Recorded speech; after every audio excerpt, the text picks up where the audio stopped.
All right. Hello, everybody, and welcome to our webinar series, What's New at American Ancestors? I'm Kathleen McKenzie, Education and Programming Manager here at American Ancestors New England Historic Genealogical Society, and I'll be moderating today's webinar. American Ancestors is a nonprofit organization supported by our members and donors. We provide resources and expertise in nearly all aspects of family history, and we're pleased to offer such programming for our members and friends around the world. This program today is brought to you by the Brew Family Learning Center. Our presenters today are Vice President for Digital Strategies and Communications, Claire Vale, and Associate Director of Database Content, Chloe Jones. Claire has 20 years of experience as a digital marketing and content strategist for high-profile institutions in higher education, publishing, and media. Before joining NEHGS, she was Director of Web Communications at Tufts University, where she oversaw the implementation of a large-scale website redesign. Claire has a master's degree in journalism from Northeastern University and a second master's in English literature from the University of Delaware, with a concentration in 18th century British and American studies. Chloe earned her BA in history at Connecticut College and holds an MS in library and information science with a concentration in archives management from Simmons College. Previously, Chloe has worked with the archive departments of Mount Auburn Cemetery, Natick Historical Society, and the Nantucket Pequot Museum and Research Center. Chloe's research interests include colonial New England, Native American studies, and working with archival collections. So American Ancestors is a national center for family history, heritage, and culture, and we're actively engaged in the creation of new searchable databases, digitized collections, scholarship, educational programming, and more. We are always working on new projects that share the stories of families and individuals from across the country and around the world. Today, Claire and Chloe are going to highlight some of the latest happenings at American Ancestors and NEHGS.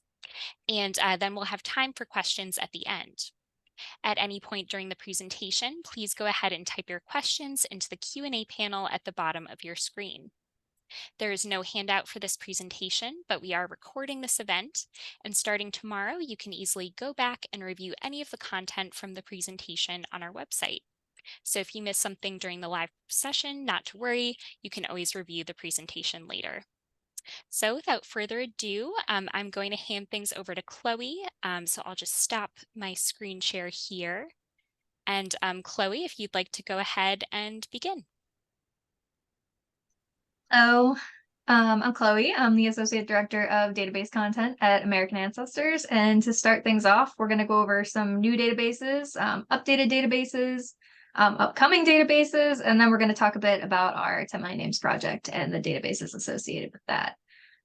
So to get things started, let's see if I can figure out how to share my screen. Okay, we're going to talk about our first new database, which is the Massachusetts Shaker Records of the Fruitlands Museum, 1791 to 1918.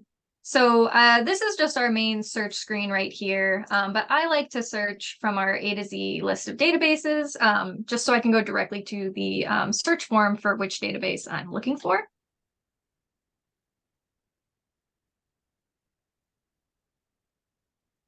Did I spell Massachusetts wrong? There we go. So to talk a little bit about this database, it is a collaboration between the Trustees of Reservations, the Trustees Archives and Research Center, or ARC, and American Ancestors. In 2016, the Fruitlands Museum became the Trustees' 116th reservation, and the Shaker manuscript materials were relocated to the ARC in Sharon, Massachusetts. This new database features over 14,000 birth, marriage, death, residence, and church records across 5 volumes kept by the Harvard and Shirley Shaker communities. So these records are encompassed in 5 volumes, which you can see in this dropdown. We've got a book of records from 1797 to 1908. These include vital records, residence records, and some church records as well. We've got the Journal and Manifest record from 1791 to 1806, which is also largely vital records and some church records. We have the account book, which was kept from 1815 to 1835, mostly church records, some residence records. We also have the membership list recorded by Thomas Hammond, which was kept from 1791 to 1918, not by Thomas Hammond the entire time. It was started by him and then continued on.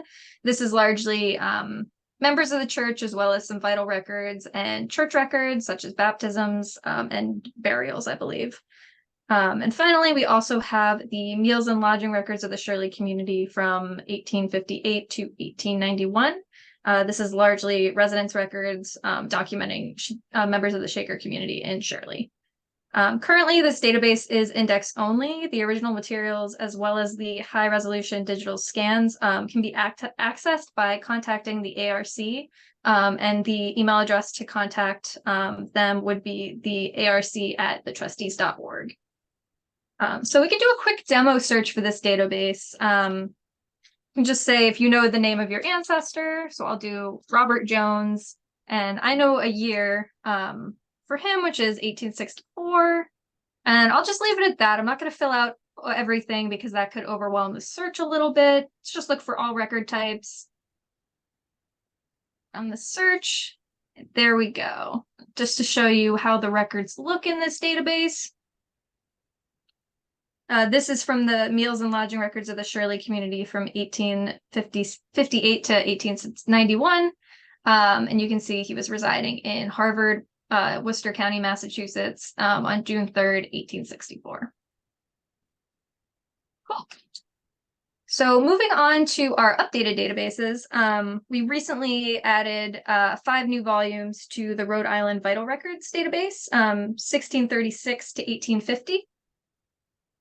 This database includes volumes of vital records that James N. Arnold began publishing in 1891 for the towns of Rhode Island. The series would go on to include church records and newspaper records, ultimately filling 21 volumes of information. We've recently added volumes 17 through 21, which adds about 95,000 records to search.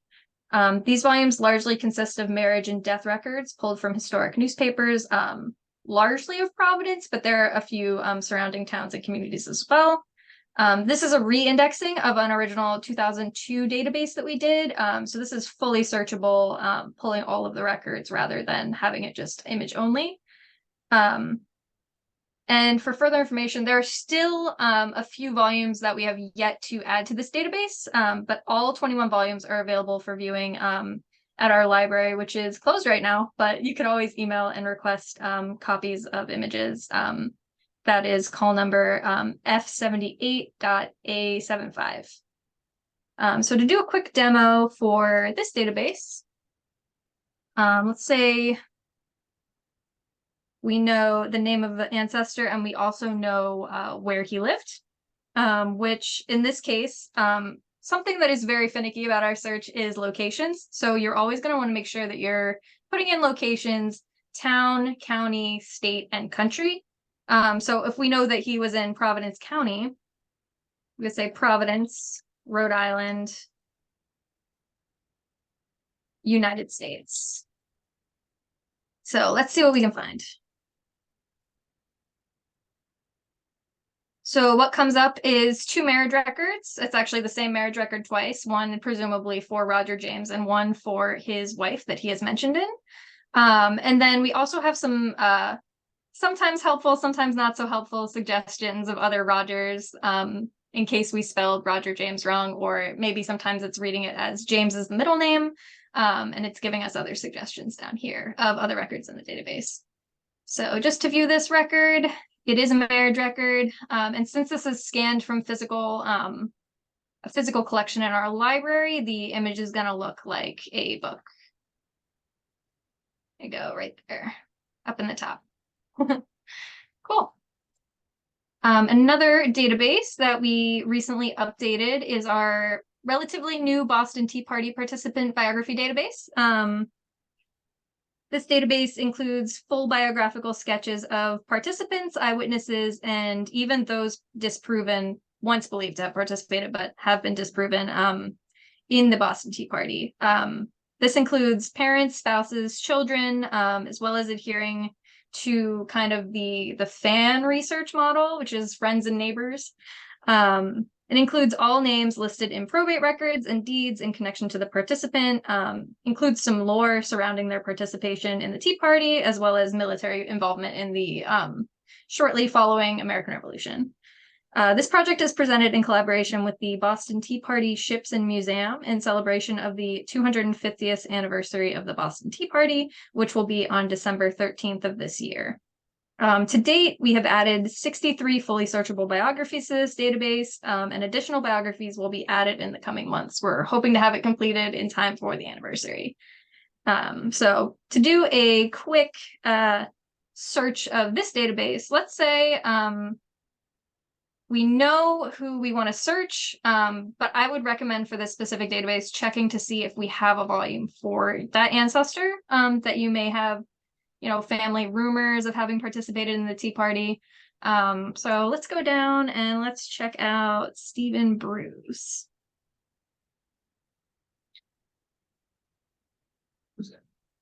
So this database, I'm just going to go right to the page of the sketch. This one's 3 pages long. You can see it right at the top. He's a participant. He was a member of the Sons of Liberty. Some other fun facts about him. He signed the November 1773 petition, and he's also a member of the Lodge of St. Andrews, which is one of the oldest Masonic societies in Boston. And looking at individual records here, so if you were to pull from a Stephen Bruce entry, you get to something that looks like this, and there is an option to download a PDF of all 3 pages, which is nice, and you are able to do whatever you would like to do with that. Sorry, all the controls are in front of all my tabs I have open. Another database that we have recently updated is the Early Vermont Settlers database. This one we talk about pretty often in these What's New to American Ancestor webinars because we're always adding to it, and we've been adding to it for several years. But we have just added 20 new sketches since the last webinar. Largely, those settlers that we've updated have been from Brattleboro, Fort Dummer, and Chester. The Early Vermont Settlers to 1784 project is modeled on the earlier NEHGS Western Massachusetts Families in 1790 study project that was edited by Helen Ullman. This project has a similar purpose, but instead of covering those who traveled north of the Massachusetts, but instead covering those who traveled north of the Massachusetts border on their migration out of southern New England. With this study project, researcher Scott Andrew Bartley researched heads of families who lived in Vermont prior to the Revolutionary War. And again, this is a database where you can, at this point, it's large enough that you could search a name, just flat out, see if you get any hits. But if you know who you want to look up, these are organized surname, comma, first name, and then the town that they settled in. So let's see, I'm going to look for Sanderson. Do William Sanderson of Heartland. Just do a blank search there.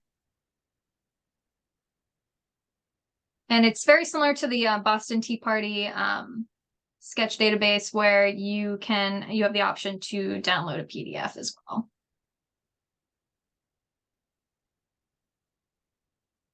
Right, so that kind of covers our updates and new databases that aren't associated with 10 million names. We'll get into those in a moment. But I would like to talk about some of our upcoming databases and transcription challenge before we get into that. So for upcoming databases, we're really excited because on November 1st, we're going to be announcing our Providence, Rhode Island Old Stone Bank Records 1854 to 1920 database.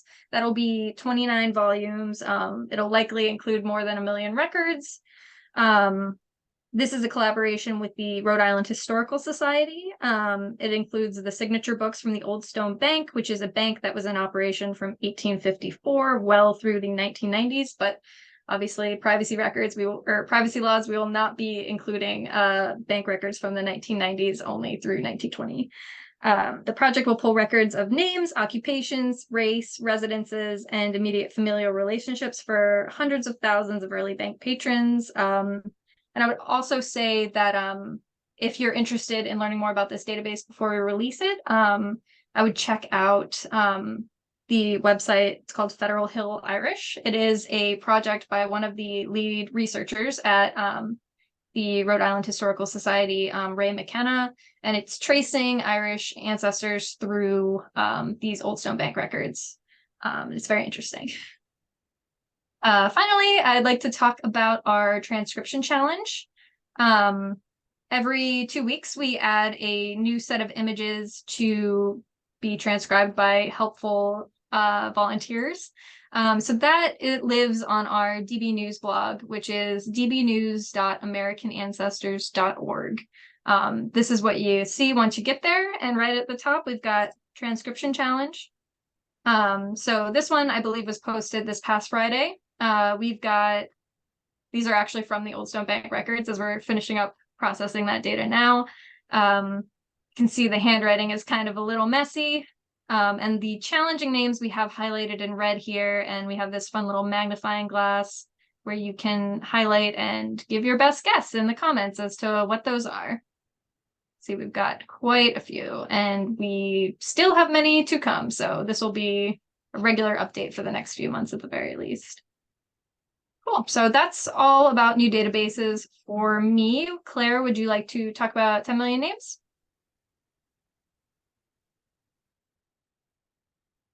Yes. Can everyone hear me? Am I audible?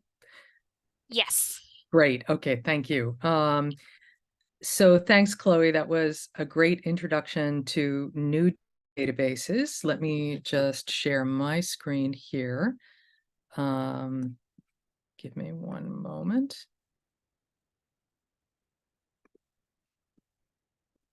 And I'm going to talk a little bit about a brand new project. Hopefully that's visible there. Yes. Great. Okay. Thanks, Kathleen. So thanks, everybody, for joining the What's New webinar. We certainly have a lot to announce about what's new. This project called 10 Million Names launched on August 2nd of this year in Birmingham, Alabama, at a conference of 4,000 African-American journalists. It is a project to research, reclaim, and recover the names of all enslaved people in the territory that is now the United States between the late 1500s and emancipation, so 1865. So our charge, it's a big one, is to do the research, which is going to take many decades, and we've already started, into finding existing data, some of which will be published, that we'll be putting online into a database. Some of the data is not yet published. Some of it is sitting in people's attics. It's research genealogists have done and kept private. So our goal is to build a team of people, and this work is already underway. So that's researchers, administrators, scholars, genealogists, historians, who are going to work together to do the outreach to collect that data, to put it in one searchable database, a free public searchable database, and to make that information available to anyone who wants it, to research their own descent or their own ancestors, create their own family trees, share it and use it to educate the public in general about this very important part of history. So we're thrilled about this project. It has really started a lot of people thinking about this time in history and about genealogy and about a data set that historically has really not been a focus for genealogists, except really in the last 20 years, and really the interest has ramped up in the last 10 years. So it shines a light on what we feel is a neglected group, at least historically. So the work is already underway. Chloe's going to talk about several databases in a second. I'm going to take you through several new databases that we've already added for 10 million names. So it's the beginning of what will be one gigantic database full of all those names. So I'm going to take you through this website and just show you the basic navigation for the site so that when you come to it, it's not a surprise. So you can see here, you land on the 10 million names site. There's an animation that plays. It's already played for me twice, so it's not going to play again. But when you go to it the first time, you'll see that animation. So the website URL is 10millionnames.org. And you'll see the American Ancestors branding in the upper left corner there. So our tagline is recover, restore, remember, because that's what we are doing for African American ancestry. And this is indeed the project of a lifetime. So there are some calls to action that I'll review here. The first is we're inviting people to discover their family history. So this project is a bit new, new in terms of an audience that we're reaching. So there are lots of people that we are engaging through this project who are not already engaged in family history. They're curious about this project and what it can do for them. So this is going to be a catalyst for a lot of first-timers, a lot of neophytes in family history. So we've put together resources for those folks. So there are guides to getting started in African American genealogy. There are essays by prominent people who, prominent African American genealogists. This is from Kenyatta Berry, who's the hosts of one of the hosts of the PBS Genealogy Roadshow. There is a long list. I won't click on all of these because we'll go deep into a rabbit hole of links, but there is a comprehensive list here of African American historical and cultural institutions, an A to Z list. There are resources that we've compiled with our partner in this project. One of our collaborating partners is Family Search, because they are owners of course, so much data in this field. There are advice columns that our staff wrote for theroot.com on breaking through that 1870 brick wall in African American research and many other topics in Black genealogy. So those are a fascinating read. And of course, there's free family history charts and templates. So let me go back for a moment to our three main calls to action. There's other calls to action, which I'll review here. One of the main things this project is doing, and something that's tremendously exciting to the staff here and to the public at large, is a call to the public, and this is really to anyone, to share their family history.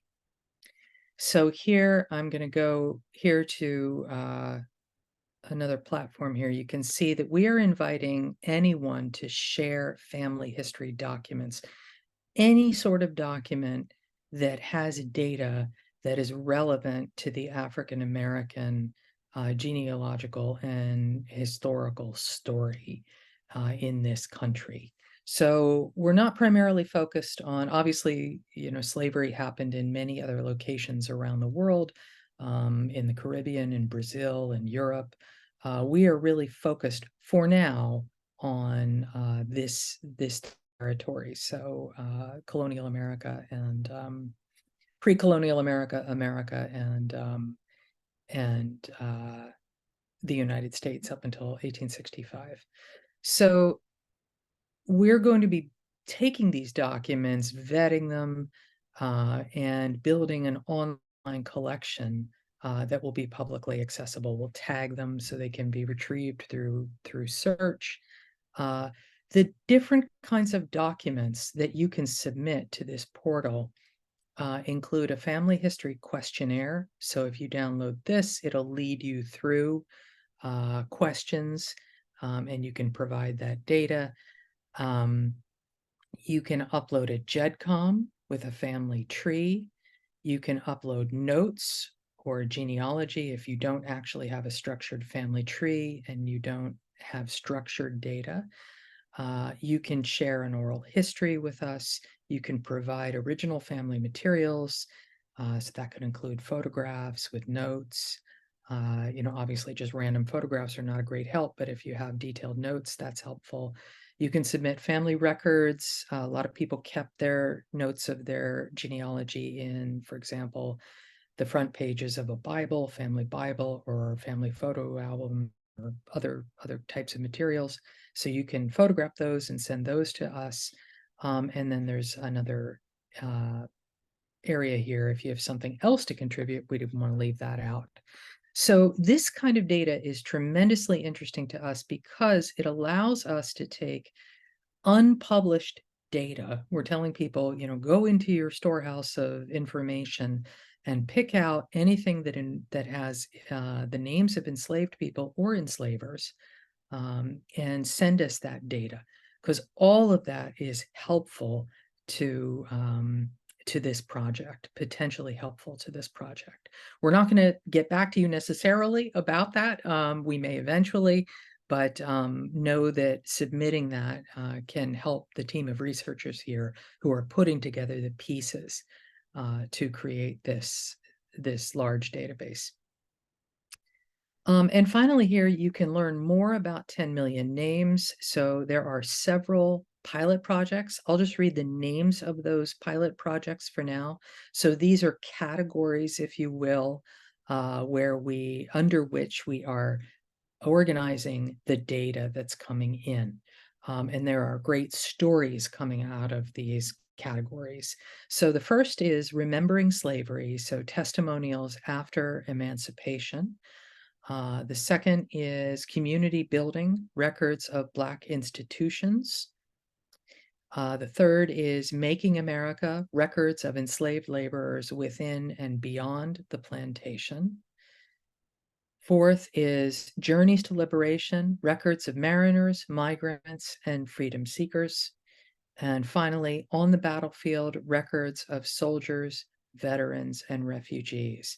So these are broad categories in and of themselves. The whole project is an ambitious project because it spans such a large scope of American history. But interesting to note that we'll be collecting data for all those areas. If you scroll down the homepage, you'll see some interesting content about why we think this project is important. There's a powerful movie to watch here, short film, that explains the impact of this project on regular folks.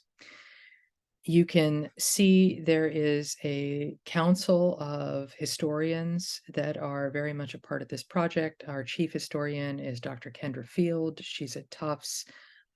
She's our chief historian of 10 Million Names. She's widely published in this field and is a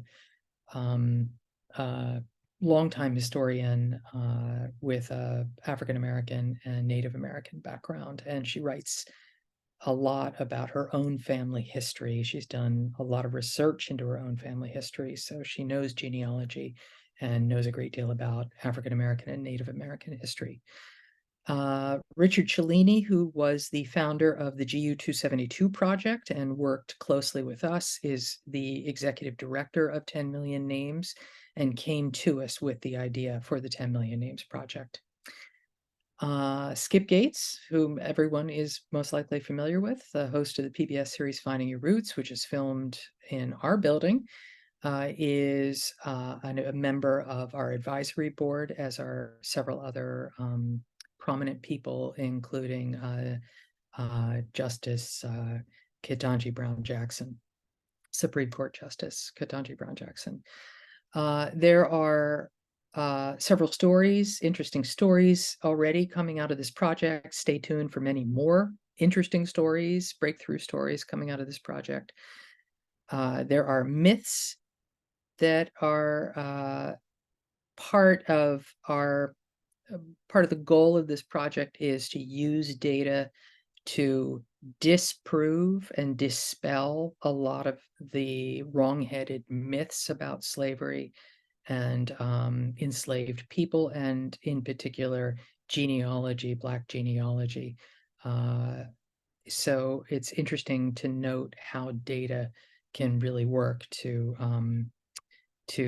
disprove and correct a lot of false impressions that people have about those things.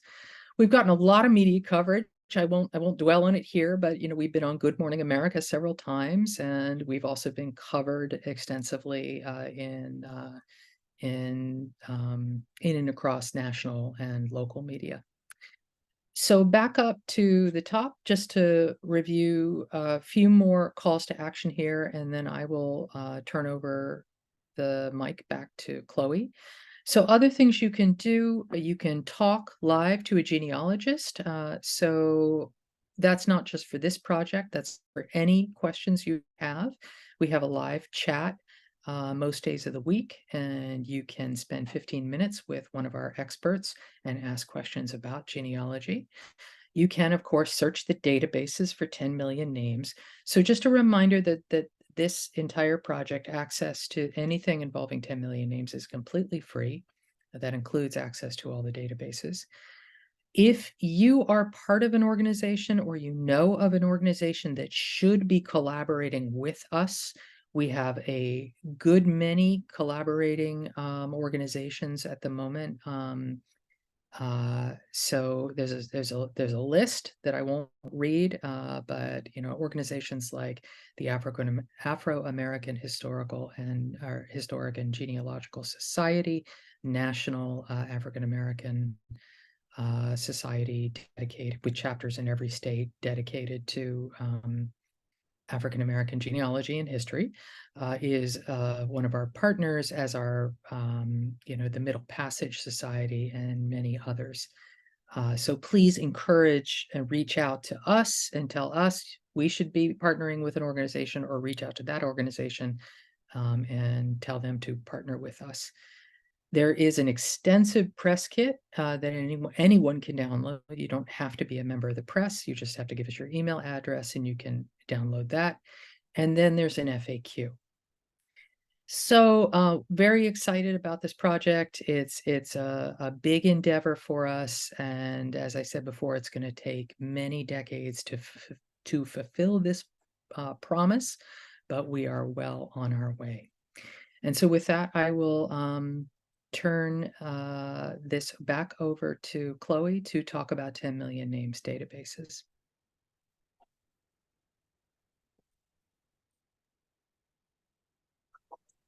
So I will reshare my screen to the exact same page that Claire was just showing us.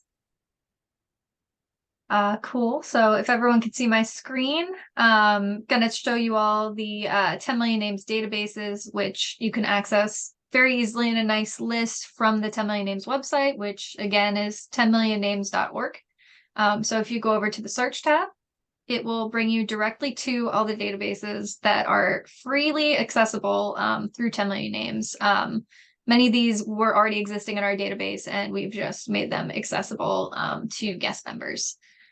So to start things off, I'd like to talk about our new database, the Black Loyalist Directory. This database was created from the source, the Book of Negroes, African Americans in Exile After the American Revolution, edited by Graham Russell, Gal Hodges, and Alan Edward Brown of Fordham University Press.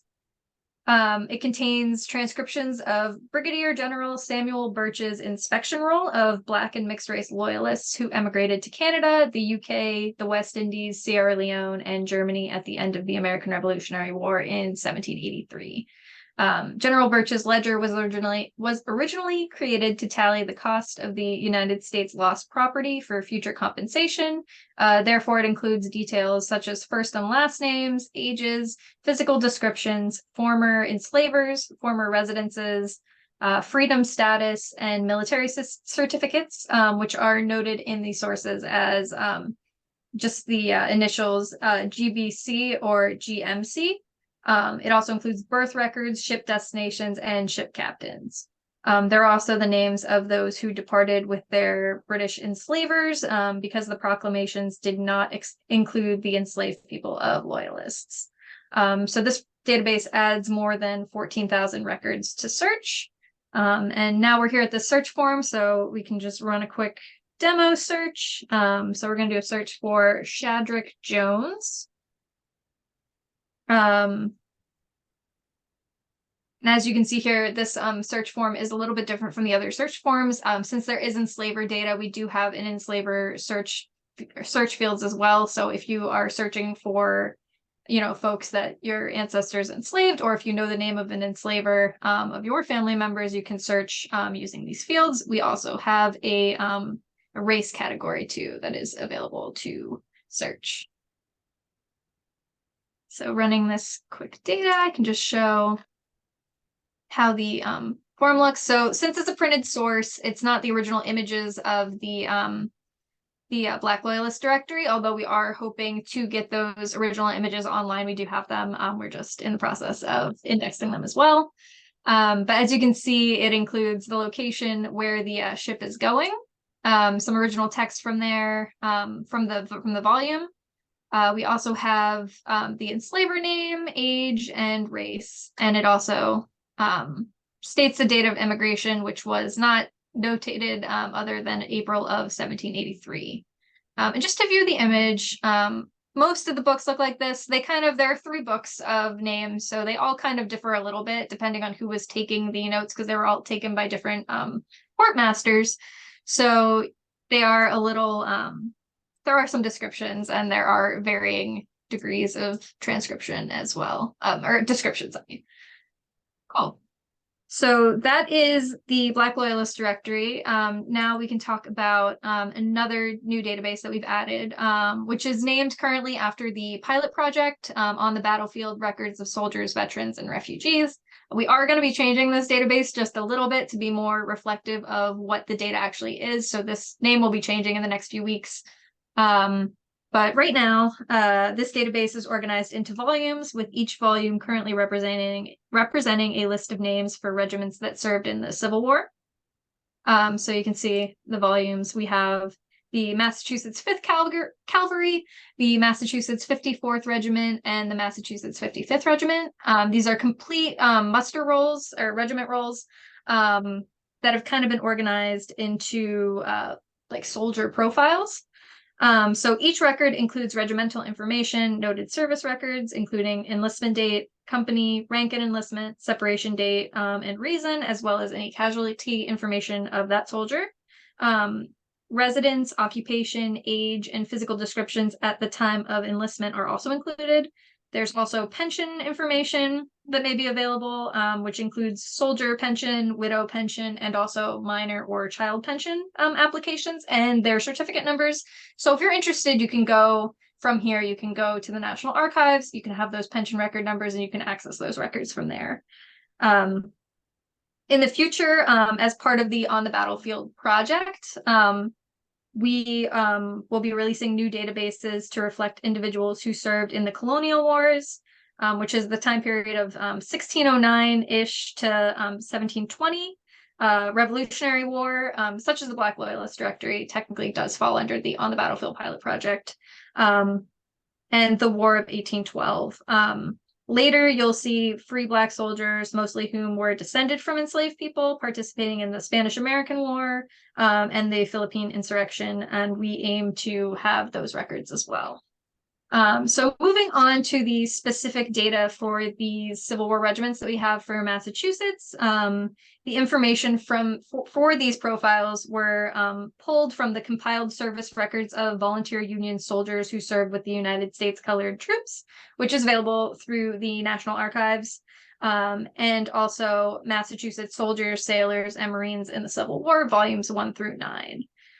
So I'm going to do a blank search of this database, which will get you access to all of the records included in this database, just to show you kind of how this profile situation is set up. So you can see we have the name, there's not a location for this one, race, occupation, place of birth, residence at time of enlistment, the enlistment date, the company that they were part of, the date they were separated from their company, The reason that this person left is because they were mustered out, so it wasn't actually a casualty issue. Physical description. So for every single soldier, there's a description like this, which is very cool. So you can know, your ancestors' height or what color hair they had. Their rank in the at the time of this enlistment. And of course, the volume name, which is also the regiment that they served in. In this case, it's the Massachusetts 5th Cavalry. And just to show this image here, even though it's not a like a source image, it does have some helpful information. Like what I said about the source material. So this research was compiled by an NEHGS researcher, Jonathan Hill, who's been working on 10 million names for over a year now. And the sources that he used and, what we plan to release in the future. And again, this database, the name will be changing. It'll probably be something along the lines of Massachusetts Black soldiers in the Civil War, but the rest will be the same. And that's what we've got at present for 10 million names databases. All right, thank you so much, Chloe and Claire. I am just going to go ahead and share my screen now. So we have had some great questions coming in. We'll be getting to those in just a moment. But first, I wanted to highlight some events that we have coming up.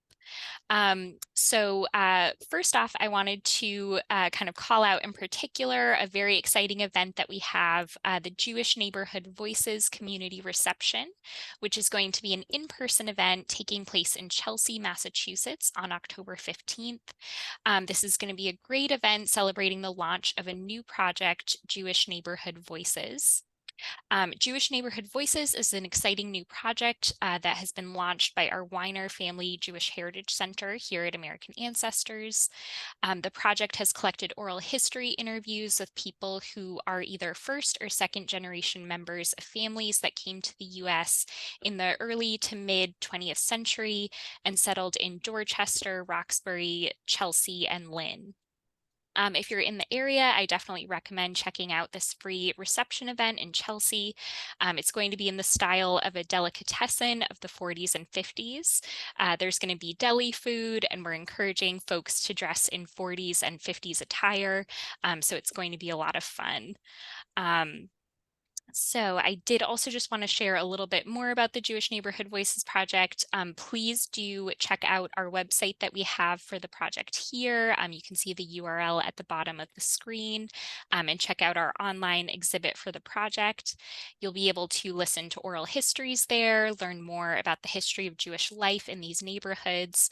It's an incredible resource, and I really do encourage you to check that out.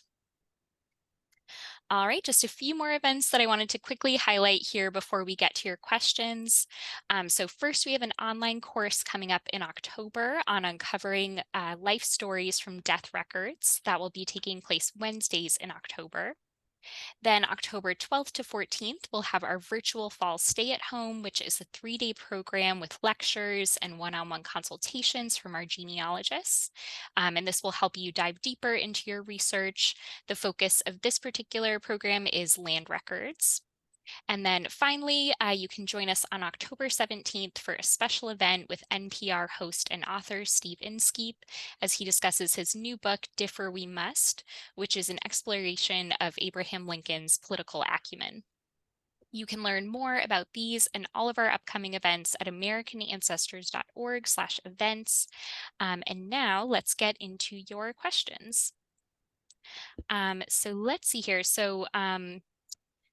We've had some good ones coming in. So Chloe, first I wanted to ask you, we did have someone, I know you talked about the transcription challenge, and somebody's wondering how you can volunteer to do more transcribing for us. Sure. So we have a lot of transcribing projects, and I would suggest that you send an email to our volunteer coordinator for the database team, who is Rachel Adams. Her email is rachel.adams@nehgs.org.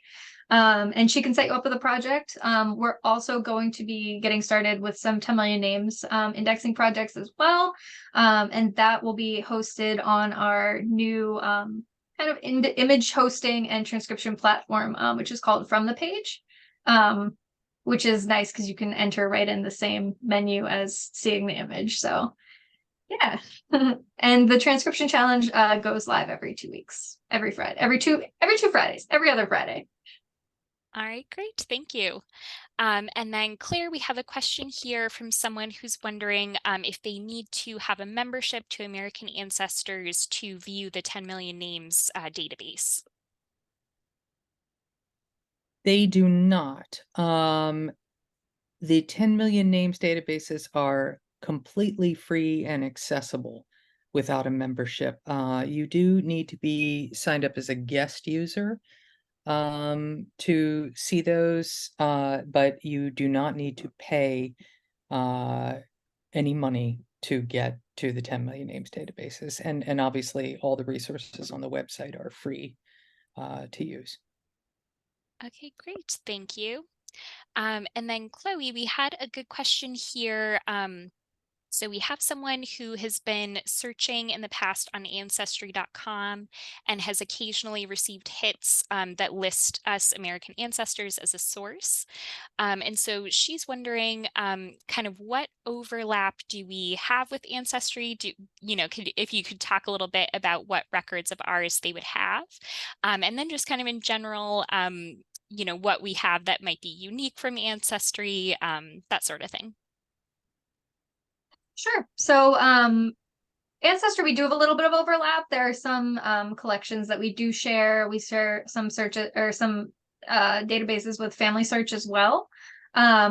But we do have our own original data, and we have things from our special collections that we've digitized and turned into databases, published volumes from our library that we've digitized and turned into databases. But we do have some overlap with Ancestry. A lot of the 10 million names stuff is original. Or things that we've gotten permission from other places that aren't Ancestry to use. A big database that we have that Ancestry doesn't have the originals of is our Archdiocese of Boston Sacramental Records database. That one is hosted only on American Ancestors, and sometimes they'll link to us, but we have the actual original database. We created that data set. All right, great. Thank you. And then Claire, we've had a few more questions coming in about 10 million names. So here's somebody who's wondering if kind of what happens with the data that you can submit to the project. Does that get automatically added to a public database, or are there measures in place around privacy if somebody wants to submit something but not have it available on the website? If you could talk a bit about that. Sure. Great question. And I understand, this is sensitive to submit data. So I should say that we are always looking at our policies around this kind of data, and we're listening to what people are telling us about data and their concerns. So we are always talking about this, and sorry about the fire engine. We're broadcasting from home. So we are always thinking and listening and talking with experts and talking with the folks submitting data and considering what policy should be in place. So I can tell you right now to answer that question specifically, no, we do not take what's given to us and put it into a public format of any kind. So the data is not added to a database. Right now, what's happening is anything that's submitted through that form goes to a small internal team, people who are part of the 10 million names team. And we're treating that as information that we are using to help our genealogists do work. So the genealogists are putting together, and Chloe, by the way, is part of this effort, are putting together data sets and vetting those data sets and doing the transcription piece. but they're looking at relationships between people and trying to get back as far as they can, and then if they're starting with a name that's in the past, they're coming forward into the future. So that data is really going directly to that team, and not being published. That said, we didn't have in mind that the form would be an intake form for anything that people want to keep private. So, if somebody wants to submit something to or that's private or share it with us, you might still consider using that form, but calling out the fact that this is not to be published. But the original intention, at least, is that people should not be submitting something that's deeply personal or that they want to keep private. Um, but I just want to make sure that people understand that we're constantly revisiting and looking at those kinds of guidelines. Great, thank you so much. And Claire, I'll actually ask you another 10 million names question here. So someone is wondering, she's noticed when researching in old Braintree church records that she's found several references to enslaved people who were Native American. And she's wondering, would they be included in the scope of this project? So it's a complex answer to this question.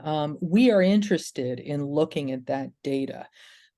So there were lots of there were intermarriages or marriages between Native Americans and African Americans, and the relationships were very complex. There were people who were enslaved who were married to free people. Um, who fell into both groups. So it's not as though we can say, here's a hard line between enslaved African Americans and Native Americans, enslaved or free. So we would be interested in looking at that data because that could help us piece together a bigger puzzle. Um, but that being said, the project is really focused on African Americans. So will the project um, eventually encompass other groups? And this is the same answer, by the way, to questions about the geographical scope of 10 million names. So lots of people say, well, will it include Native Americans, but will it also include slavery in the Caribbean and slavery in Brazil and other places? And we would like to see it grow, but that's a massive worldwide project at that point, which will require a lot more staff, and a lot more time to fulfill. So that's my answer to that is we'd love to see that data. Please share that data with us. But specifically, does this project encompass all Native Americans that may have been subject to slavery? Not on the face of it, not right now. Great, thank you. And just another quick question here about the scope of the project. We've had a couple of questions from folks wondering if it will include enslaved people from New England. Will they be included? Yes, is the emphatic answer to that. And we were already contacted by a woman who has been creating her own database of enslaved people in Maine. And she's done this out of her own interest and hard work. So projects and that as far as we know is previously unpublished data. So that's data that we can then take and vet and make available with her permission. Obviously, she came to us. So that's marvelously interesting to be able to use this project to help people make connections. This is the ultimate goal of this project is to help family historians find their ancestors. And that kind of unpublished data contains new information that you're not going to see on Ancestry and you don't see on other sites. So that's tremendously exciting. And yes, to New England and all areas of this country. Great. All right, so then we have a couple more questions here about the databases. So Chloe, I'll turn back to you. So we did have someone here who recently found an error in one of the records that they were looking at, the transcription, I should say, and they were wondering where they can report that. Sure. So whenever you are looking at our data in the databases, there should be a button that says report error or comment or question, referring to the data itself. And that goes to our webmaster inbox. And I and two of my colleagues look at those daily and make corrections or look into things if people have questions, and make the corrections. And we always respond back, so you'll know whenever the correction is made. You can also, if you just have a general question, send an email to our webmaster inbox, which is webmaster@nehgs.org. All right, great. Thank you. And then we also had a question here from someone who occasionally, when they're searching for certain things on the website, they'll find that they get, zero results after entering the information. So do you have any kind of general advice for what to do when that happens? Yes, and my advice is that our search form can be extremely finicky. If you put in too much information, it'll often kind of confuse it. So it's going to be looking, if you fill out every single field in the search form or multiple fields in the search form, it's only going to be looking for records that have all of that information. We're working on making it a little bit more flexible so that we have kind of similar to Ancestry. Ancestry is really good at, did you mean this? Or like, here's some similar suggestions for your search. But yeah, I would just say less is more in this situation. And if you don't have a blank search, or if you're coming up with a blank search with zero results, try with a little bit less information, play with the date range a little bit. Make sure that you're entering locations correctly, which I kind of talked about a little bit earlier, but for people who have joined since, our format is town, county, state, or region, and country. So you kind of have to enter all that information to get the most precise results. All right, great. Well, thank you so much to both of you, Chloe and Claire, for that great presentation. Unfortunately, that is all that we have time for today. But if we didn't get to your question, or if you think of a question later on, you can contact us at education@nehgs.org, or of course, as Chloe mentioned, the webmaster@nehgs.org email as well. If you do have questions about your family history, you can also chat with our genealogists for free online, Monday through Saturday from 9 to 5 Eastern Time. And this service is free and totally open to the public. It's really a great one, so I definitely recommend checking that out. And you can access it at americanancestors.org/chat. Thank you again for joining us, and you will have an opportunity to fill out a survey and give us your feedback on today's webinar. As we continue to expand our webinars and online offerings, any feedback is very helpful and appreciated. This free webinar was made possible by the generous support of our members and friends around the world. Please consider making a gift to American Ancestors to help keep these programs free and to create more. If you'd like to access more how-to resources or learn about upcoming online educational programs, please visit our online learning center at americanancestors.org/education. Thank you again, and I hope to see you at our online programs in the future. Goodbye for now.